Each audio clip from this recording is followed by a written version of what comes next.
இறால் டெவலுக்கு வந்து முதல்ல இறாலை குப்புற பண்ணி கழுவி எடுத்துட்டு பாருங்கள் அதுக்கு தேவையான வேரியபிள் செய்து வைக்கணும். செய்து ஒரு 15-20 நிமிஷம் அதை ஊற விடணும்.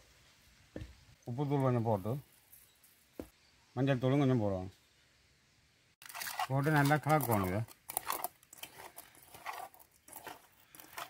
மஞ்சள் தூளும் உப்பு தூளும் போட்டு நல்லா கலந்து விடணும். கொஞ்சம் நேரம் கலந்து ஊறணும். இது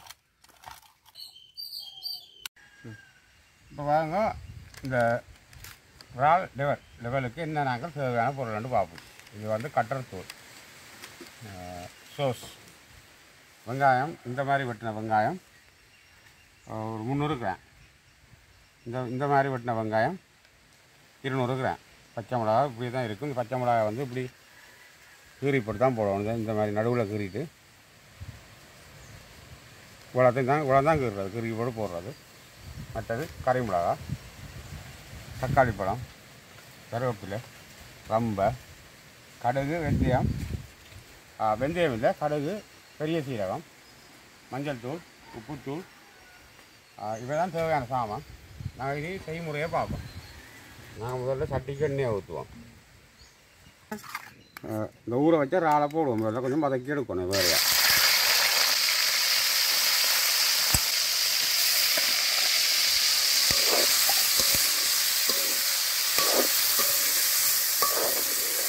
இதை தனியாக வதக்கி எடுக்கணும். முதல்ல கொஞ்சம் நல்லா அவிய விட்டு தான் எடுக்கணும். அதனுடைய கொஞ்சம் மூடி விடுவோம். அவியட்டு நல்லா இந்த இறால் வந்து நல்லா அவிஞ்சு வந்துட்டுது. நான் இப்போ வடித்து எடுத்துருவோம். இதை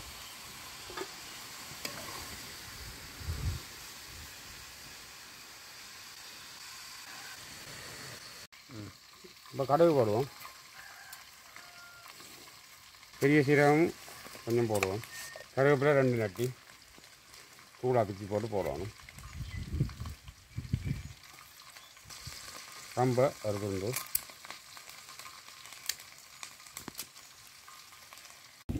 இப்போ இந்த வெங்காயத்தை போடுவோம்.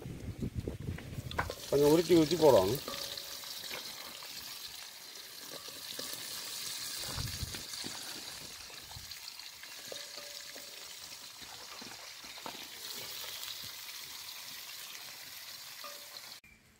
தக்காளி பழத்தை போடுவோம். தக்காளி பழம் கொஞ்சம் அவிஞ்ச பிறகு கறி மிளகா போடுவோம்.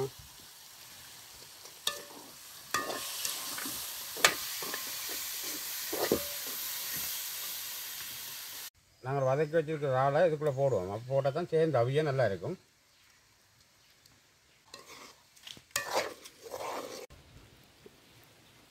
இப்போ இதுக்கு தேவையான உப்பை கொஞ்சம் போடுவோம். இப்போ போடுவோம். உப்பை நாங்கள் பிறகு வந்து பார்த்துக்கொள்வோம். இப்போ இந்த மாதிரி சுவையை பார்த்து பிறகு கொஞ்சம் இதை போடுவோம். இப்போ நாங்கள் கறி மிளகாயை போடுவோம்.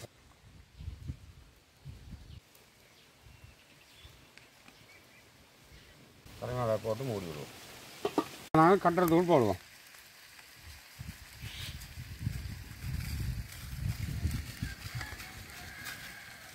போட்டு கொஞ்சம் கிளறி விடுவோம்.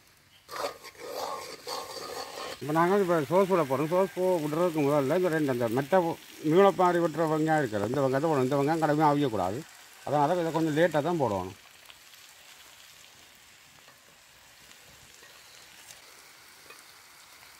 இது அறவியலாக இருந்தால் தான் லெவலுக்கு அந்த மாதிரி இருக்கும்.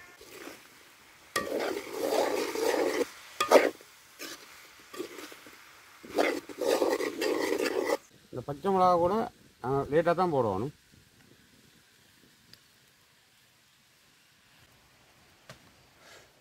ரம்பையும் கொஞ்சம் போடுவோம். இப்போ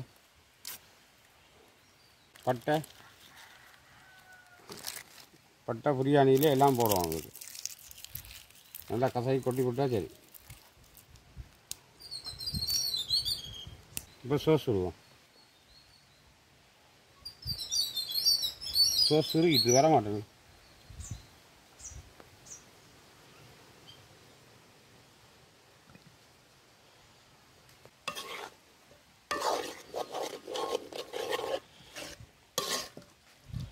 இப்போ நல்லா நெருப்பை குறைச்சி போட்டு தான் செய்வோம் நாங்கள் வேலையை. சரி, எல்லாம் செய்து முடிஞ்சது பாருங்க. இனி நாங்கள் அடுத்த வீடியோவில் சந்திப்போம். இதே மாதிரி நீங்கள் செய்து குடும்பத்தோடு சேர்ந்து மகிழ்ச்சியாக ஒன்று மகிழ்ச்சி அடைவோம்.